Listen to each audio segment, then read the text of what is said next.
Assalamualaikum warahmatullahi wabarakatuh. Waalaikumsalam. Selamat malam para sahabat Kang Ubal Channel. Malam ini kita kedatangan sahabat saya, Kang Abah Jago.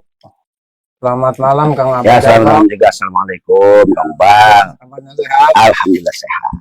Ya, Nama ini emang suka konten? Alhamdulillah sudah berjalan. Emang udah berjalan berapa lama, Bang Bang?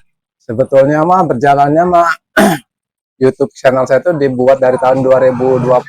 2020 kemarin. Ya, ini mulai aktifnya mah Januari bulan per tahun ini nih. Ini sejarahnya itu asalnya mah hanya untuk arsip sendiri saja, Untuk pribadi ya. untuk pribadi. Terus nama channelnya apa biar nanti saya kan punya rekan-rekan juga di luar. Nanti biar coba tuh lihat channel apa gitu. Nama channel apa tuh? Nama channel saya itu saya buat namanya Kang Ubal Channel. Woi, asik sepertinya ini. Channel. Ya. Gimana tuh bisa jadi Kang Ubal itu? Ya, kenapa saya menamakan Kang Ubal Channel?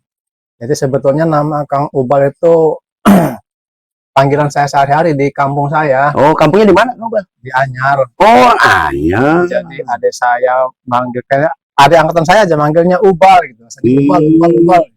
Kang Ubal. Wah, saya muncullah nama itu. Udahlah, saya ambil aja buat channel saya. Ubalnya itu gitu. kan nama Kang Ubal kan aslinya Hambali. Apa Ubal itu Ustadz Hambali gitu mungkin ya? Mungkin begini, ketika nama pendek itu kalau Bal sini guys. Oh, jadi kalau yang kakak saya itu Bal, kalau yang adik saya adik angkatan saya kamu Ubal. Ada yang Ibal, ada yang Ubal. Tapi banyak Ubal mungkin ya. Ya, seperti itu. Makanya jadi asli dari Anyar nih. Asli dari Anyar. Sudah lama di sini? Kalau di Serang tuh sudah lama sejak kuliah aja, 1996. Wih, hebat. 96 dan setelah saya lulus kuliah, saya masih bertahan di Serang. Kuliah di mana, Kang Ubal? Kuliahnya di IAIN Serang. Kalau sekarang UIN. Oh, yang di Ciceri itu. Ya. Iya. Ngambil S1, jurusan apa? Jurusan syariah. Bergerak di bidang penyuluhan kayak di bimbing gitu. Sekarang kegiatan sehari-harinya apa, Kang Ubal? Kalau kegiatan sehari-hari ya ini aja penyuluhan tentang keagamaan, dan sebetulnya isi konten-konten saya itu tidak lepas daripada bimbingan agama Islam, seperti pemahaman sholat, pemahaman tentang fikih gitu. Dan memang saya buat channelnya juga tidak tinggi-tinggi konten-kontennya, karena sesuai dengan kemampuan saya. Dan sasaran saya kenapa saya buat channel ini, saya itu pengen mengimbangi informasi-informasi dari pemikiran luar gitu ya. Kadang-kadang pemahaman Islam itu agak sedikit agak sesuai dengan ajaran syariah Islam gitu. Khawatir mereka yang belum tahu tentang ibadah, tentang pemahaman Islam, langsung kan terpengaruh. Makanya saya buat pemahaman Islam yang seperti apa sih Islam itu. Kan sekarang tuh Islam itu ada yang mengajarkan kekerasan, dari radikalisme, betul, ya, banyak sekali terorisme. Maka saya ingin sedikit masuk dengan pemahaman saya yang saya miliki ya, dengan ilmu saya yang sedikit, pengen mengimbangi wawasan pemahaman Islam yang benar. Begitu Kang Jago. Ya. Silakan deh, diminum. Siap. Waduh, ngerepotin nih Kang Ubal. Ada kacang, ada termos segala itu. Waduh, lengkap. Terus kostum ini memang khasnya seperti ini gitu ya? Iya, sebetulnya tidak juga. Kadang-kadang kalau lagi nyantam ya pakai kaos tangan pendek begitu. Enggak kaku seperti orang-orang harus pakai sorban, harus pakai udang gitu. Jadi ibaratnya Islam yang moderat lah ya. Kearifan lokal masih dijaga, bukti masih pakai belangkon. Ya, begitu. Sarungan masih ada ya. Iya, karena Islam itu kan kadang-kadang kita itu terjebak dengan simbol. Ya, betul. Islam itu harus seperti itu. Padahal kan pakai batik, yang penting kan nutupin aurat. pakai lengan pendek gitu. Mm-mm. Jadi tidak harus terjebak dengan simbol-simbol secara ini gitu ya, dari segi berpakaian. Berarti yang pastinya mungkin bisa saya simpulkan hatinya yang penting ya. Betul. Kan Allah mah tidak melihat gambarnya, Rupanya. tidak melihat rupanya, tidak melihat bajunya seperti apa, tapi melihat hatinya. Betul nggak Kang Ubal? Betul. Aduh, saya mah sangat minim ini. Cuma ngedenger-denger aja di madrasah gitu kan. Kayaknya kalau Kang Ubal mah melihat pendidikannya aja dari WIN atau belum IAIN ya, ambil jurusan syariah, sepertinya ngefak sekali ini. Seperti ini. Selain kegiatan-kegiatan itu, kalau di sini apa ini? Iya, sebetulnya Gardu ini Namanya apa nih? namanya saya buat aja saung inspirasi. Saung inspirasi. Kalau saya di rumah lagi bete gitu ya, saya duduk aja di sini sambil merokok. Termasuk Abah Jako, kan Abah Jako juga boleh sering-sering ke sini. Oh ya, boleh ya saya sini ya. Boleh, ada kopi, siang kopi. Tapi enak ini, Kang Ubal, ininya suasananya malam, ada pepohonan, itu pohon jeruk, segala itu pohon jeruk ya. Ya. Nah, gini Kang Ubal, menurut Kang Ubal nih, Islam di Indonesia ini, harapan Kang Ubal nih pengennya seperti apa? Apa penilaian Kang Ubal sendiri pribadi? Ya, kalau dalam pandangan saya, beberapa waktu kemarin ini kan ada isu-isu ketika Islam Nusantara tuh ya, yang masih hangat. Ketika orang bicara Islam Nusantara, ada kelompok kita yang sebelah itu merasa alergi gitu. Enggak ada Islam Nusantara, ya Islam nih.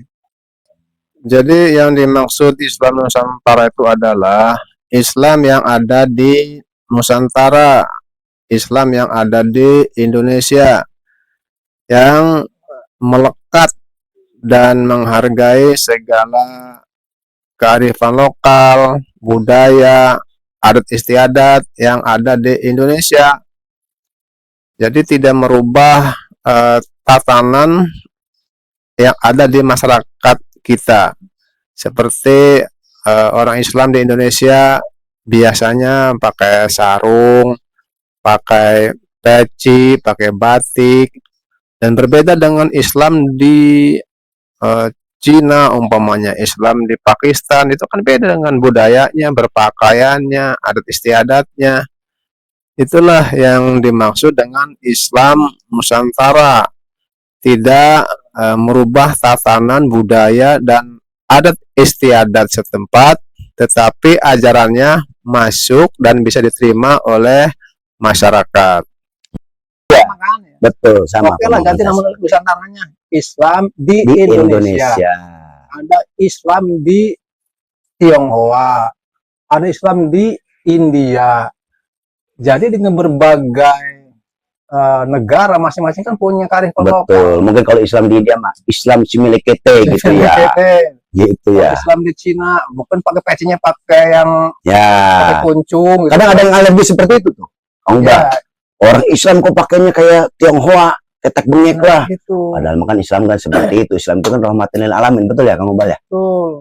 Makanya itulah diantara misi saya, pengen bikin konten itu, pengen mengimbangi pemahaman-pemahaman, tidak melihat Islam itu tidak skeptis gitu, tidak sebelah saja, harus kelihatannya kaku aja, seolah-olah surga itu yang megang dia kuncinya.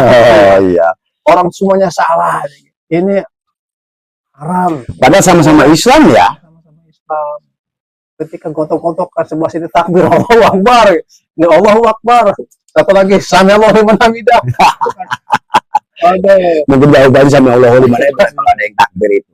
Soalnya gini, Kang Ubal, saya lihat-lihat orang-orang mau demo sampai kisruh, merusak fasilitas umum, itu kan nggak boleh ya di Islam ya. Tapi sambil takbir, itu yang saya kurang suka. Bagaimana menurut pandangan Kang Ubal itu? Nah, itu kan hanya memahami satu ayat tanpa menghubungkan dengan ayat yang lain. Ketika dia membaca ayat tentang jihad, bahwa dia tuh saya lah paling Islami, saya paling harus jihad pertama, memperjuangkan Islam, tanpa dihubungkan dengan ayat yang lain. Kan ada ayat yang itu Kang Jago, Wa ma arsalnaka illa rahmatan lil alamin. Dan Hmm. tidak akan aku utus engkau Muhammad kecuali untuk menjadi rahmat bagi seluruh alam. Jadi kasih Subhanallah. sayang. Itu Islam itu menebar kebaikan, menebar sifat tasamuh. Orang dulu juga di zaman Nabi ada orang Yahudi, Ya, orang betul. Kristen juga ada. Iya, betul. Mereka orang Yahudi merasa terayomi hidupnya, Ya. merasa tidurnya nyenyak, Mm-mm. hak-hak sipilnya tidak terganggu. Sama-sama makhluk Allah ya. Tuh, Kita kan itu makhluk. Ya. menjago. Iya, iya, iya, iya. Jadi bisa disimpulkan lagi kalau menurut saya Islam di Indonesia atau di Nusantara itu Islam di ada yang ada di Nusantara. Sama Madiyahnya mah mungkin ya. Iya, Kayak sholat sama. iya juga. Yang penting kan rukun-rukunnya. Jumat sama hari Jumat mengerjakannya, bukan sholat Minggu. Kalau sholat Iya. Minggu atau sholat Sabtu atau sholat Kamis kan ini Jumatan sama Jumatan. Sholatnya 5 waktu. Gitu ya. Tapi ya saya juga kadang bertanya-tanya nih, mudah-mudahan di sini ada jawabannya Kang Ubal. Karena jadi untuk menangkal akidah-akidah yang seperti itu tuh, akidah misalnya berpaham radikalisme, terorisme gitu. Sebetulnya kalau terorisme juga itu kan dia apa ya pemahamannya jihad juga ya. Memang ada Kang Ubal fikih yang menjelaskan tentang jihad itu. Ya, sebetulnya terorisme itu sebetulnya bukan hanya ada di Islam saja sebetulnya, Mas. Ya. Di agama lain juga ada yang orang terorisme itu hanya oknum saja. Tetapi karena di kita ini mayoritas, ya pelaku-pelaku kejahatannya kebanyakan Islam juga ada. Tapi bukan bisa di ini loh, jangan dijeneralkan. Ya. Itu hanya pelaku oknum yang mengatasnamakan Islam. Sebetulnya ada mungkin dia hanya memahami satu ayat tadi itu. Seperti udkhulu fis-silmi kafah gitu. Ayat berapa itu? Masuklah kamu dalam agama Islam secara keseluruhannya. Berarti dia itu seolah-olah masuk Islam itu yang bukan Islam musuh dia. Sehingga yang berbeda paham, yang berbeda agama, yang berbeda aliran, mereka semuanya dianggap musuh. Bahkan jangankan beda agama, beda pandangan dengan sesama agama saja, orang seperti ini dianggap musuh, kafir padangnya. Kafir. Nah, hal-hal yang gini harus kita imbangin. Jadi mari saya dan Kang Jago kita sama-sama mengajak gitu ya. Ya, siap. Di medsos ataupun di offline, di alam terbuka gitu. Memberikan pemahaman bahwa Islam itu memberikan rahmat, memberikan rasa nyaman terhadap sesama manusia. Karena kan urusan muamalah ini mah. Urusan hablum minan nas harus kita jaga, hablum minallah juga tentu harus kita jaga sehingga seimbang. Kang Ubal, jadi memang selama ini gejolak di Kota Serang, alhamdulillah ya, untuk di Kota Serang mah kurang begitu inilah ya, cuman ada saja gitu yang seperti itu. Kadang saya ketika di Padepokan, saya berkunjung di Padepokan yang lain lah ya, gitu kan. Di situ ada yang berpaham seperti itu, berpaham radikalisme.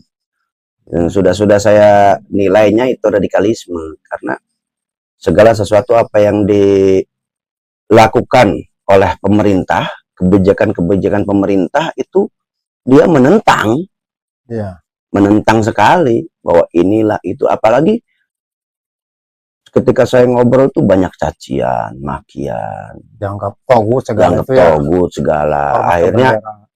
Akhirnya karena saya merasa tidak nyaman dengan hal-hal yang seperti itu, saya akhirnya pura-pura lagi ngobrol kayak gini nih. Pura-pura lah, beli rokok lah ke warung, nggak balik lagi. pulang saya. Lagian buat apa? Manfaatnya apa buat saya? Kan nggak ada manfaatnya. bisa-bisa nanti saya yang disalahin. Iya. Ya kan? Saya pakaiannya kayak gini, pakai jaket, selalu jaket kebesaran saya ini. Udah buluk-buluk juga. Nah, tapi menurut pandangan Kang Ubal ini, untuk di Kota Serang masih ada nggak yang hal-hal yang seperti itu? Kalau secara umum belum terlihat secara nampak ya. Tetapi saya yakin ada aja. Ada ya. Mungkin kan keterbatasan kita untuk menginventarisir gitu. Karena gerakan ini ketika kita lengah, ada aja biasanya yang paham-paham seperti ini ada pengajian-pengajiannya secara terselubung, tidak terbuka di masjid-masjid. Dia terbatas tuh tempatnya di rumah siapa gitu. Atau lewat online juga bisa. Sasarannya anak-anak remaja yang baru paham tentang Islam. Sehingga ketika dihembuskan ayat-ayat tentang jihad oleh mereka, kan anak muda darahnya masih bergejolak, bergejolak.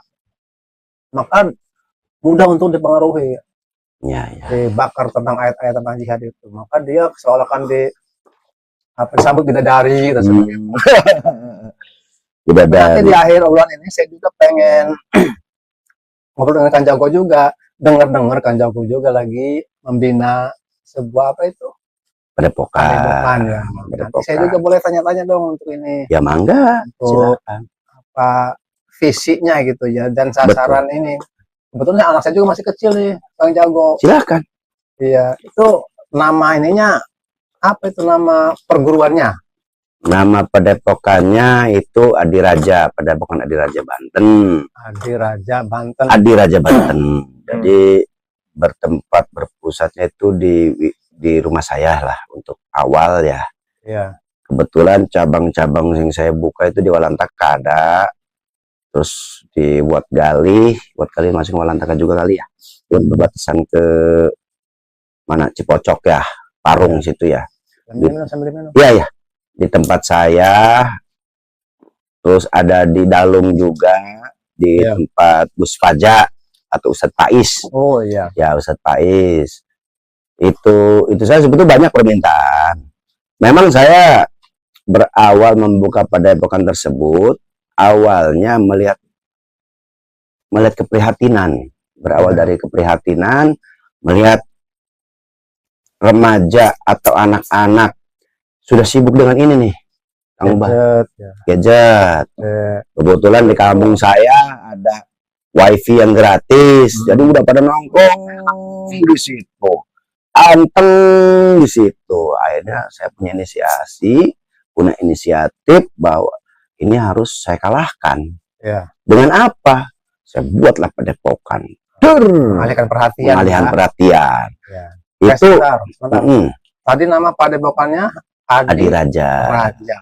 Boleh nggak dijelaskan kenapa mengambil nama Adiraja? Bisa dijelaskan nggak sejarahnya loh? Ya, siap. Jadi Adiraja itu, kalau menurut Kamus Bahasa Indonesia, itu Adiraja itu tahta tertinggi dari seorang raja. Nah, jadi yang saya harapkan di Padepokan Adiraja ini, seseorang ketika belajar atau menimba ilmu di Padepokan Adiraja, itu harapan saya minimal derajatnya sama dengan raja dengan tahta yang paling tinggi. Gitu. Artinya dengan motivasinya gitu. Iya, motivasi itu sebetulnya siloka lah ya. Siloka. Dan nama tersebut juga sebetulnya berawalnya memang dari nama anak saya juga. Awalnya anak saya ngasih nama Adiraja itu. Jadi bagus nih untuk jadi padepokan. Nah, jadi nama anak saya juga yang bungsu tuh Alzen Adiraja Putra Isba. Ya. Nah, saya ambil tengahnya itu Adiraja, kayaknya bagus. Saya pindahin di situ karena untuk membina anak-anak muda dan anak-anak yang masih labil lah ya, agar bisa selalu tidak lupa dengan ajaran agama, dengan kearifan lokalnya, yaitu saya membina di situ silat lah ya, Iya. ada silat. Dan saya datang ke situ itu memang mendirikan itu dengan tujuan yang seperti itu, Kang Ubal, begitu. Untuk ini, untuk peserta ada nggak batasan usia atau ada pengkelasan tidak itu? Sebetulnya mah kalau mau bilang ada pengkelasan, ada, karena tingkat kerumitan, Kang Ubal. Kalau anak yang belum sekolah atau kelas 1 atau kelas 2 itu agak sulit. Agak sulit. Tapi kalau yang sudah beranjak ke 1 kelas 2 ada mending lah ya. Agak mending karena pengetahuan di sekolahnya kan sudah ada gitu kan. Terus apa namanya, tingkat kesulitannya memang sulit, tetap sulit. Tapi masih ke inilah sama saya, masih ke handle ya. handle gitu. Iya, ya. Untuk kegiatan ininya belajarnya malam apa siang itu? Malam. Malam hari. Kalau saya gini di Adiraja itu, pada pekan Adiraja itu, saya mengambil motonya itu ngaji, salat, silat. Ngaji, salat, silat. Wih, jadi itu. Anak-anak ini sebelum silat beranjak ke silat kan tahap ketiga nih. Iya. Kita harus ngaji dulu. Ngaji dulu. Entah itu ngaji Quran, entah ngaji fikih, entah ngaji bla bla, banyak lah gitu kan ya. Iya. Nah, di ngaji ini belum tentu kan kita orang angka aja 0 dulu atau 1 dulu atau 2 dulu ya kan. Betul. Kita ngaji dulu. Kalau mau ke sholat kan ngaji sholat silat. Iya. Kalau mau ke sholat, kalau kita belum ngaji fikihnya, tata cara sholatnya kan nggak bisa. Iya, tata cara wudhu, taharus kan nggak bisa nih. Iya, betul. Nah, setelah 2 ini sudah terlampaui, ya dikira sudah cukup, jadi barulah beranjak ke silat dengan tujuan biar si anak ini atau si murid ini tidak apa sih, kata orang sana songong lah, tidak songong dan tidak sombong. Soalnya begini ya Kang Jago, kadang-kadang orang yang biasa silat itu ya baru punya jurus 2 atau 3 gitu ya, kata orang itu lagi pengen ngepet yang masih orang penyelit kan. Iya benar memang. Gimana itu untuk supaya anak itu tidak menjadi orang yang songong, orang yang apa kuantkelit itu tuh kan. Selalu kita kasih motivasi, Kang Ubah. Saya setiap buka atau membuka untuk persiapan pelatihan itu saya kasih arahan. Tetap itu. Saya doktrin kalau kata bahasa Serangnya doktrin ya kan konon. Saya doktrin bahwa saya mengajarkan ini bukan untuk berantem, bukan untuk sombong, bukan untuk nantangin orang. Itu kebukti sama saya. Saya dulu ya, ini mah dulu kita cerita dulu ya. Kalau ngeliat orang yang songong itu enak, main gaplok aja, main tondok aja, main tandang aja, main begini aja dulu. Tangannya gatel. Itu belum punya apa-apa saya itu. Dan saya juga memang sekarang nggak ngerasa punya apa-apa lah, enggak. Dan mungkin kalau berantem mungkin saya kalah mungkin.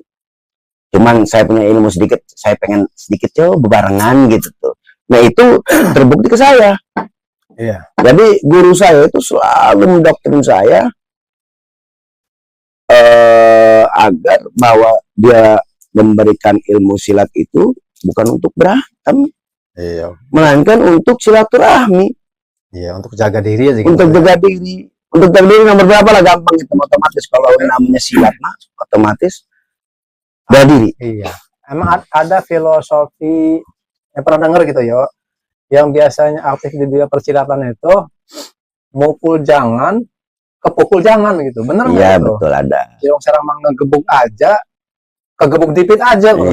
Ada ya. Tapi jangan mendahului gitu ya. Jangan mendahului.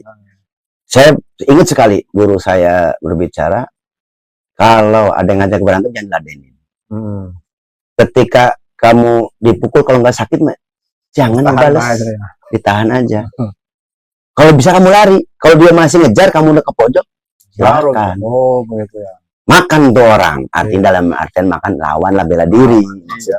Itu yang selalu saya ingat sama guru saya itu. Alhamdulillah guru saya masih hidup, masih ada lah, masih ada. Dan sekarang juga masih ada ketemu gitu. Kadang beliau ke rumah saya, kadang pagi-pagi itu jam 7 buta lah, jam 6 jam 7 udah ada di rumah. Pengen ngopi gitu, pengen ngeteh, ya itu. Jadi saya tetap yang namanya guru saya mungkin harus mengikuti apa kata guru. Ya. Jadi guru telah memberikan kepada saya hal-hal yang baik, akan saya sampaikan seperti guru saya. Gitu, Kang Ubal. Ya, baik. Terima kasih Kang Jago. Untuk terakhir, apa pesan-pesan melalui Kang Ubal Channel tentang dunia persilatan, tentang pembinaan anak-anak, apa yang dapat Kang Jago sampaikan pesan? Ya, jadi begini, sobat Kang Ubal yang berada di Saung Inspirasi ini, Saung Aspirasi ya, inspirasi ini, bahwa segala sesuatu janganlah kita sombongkan.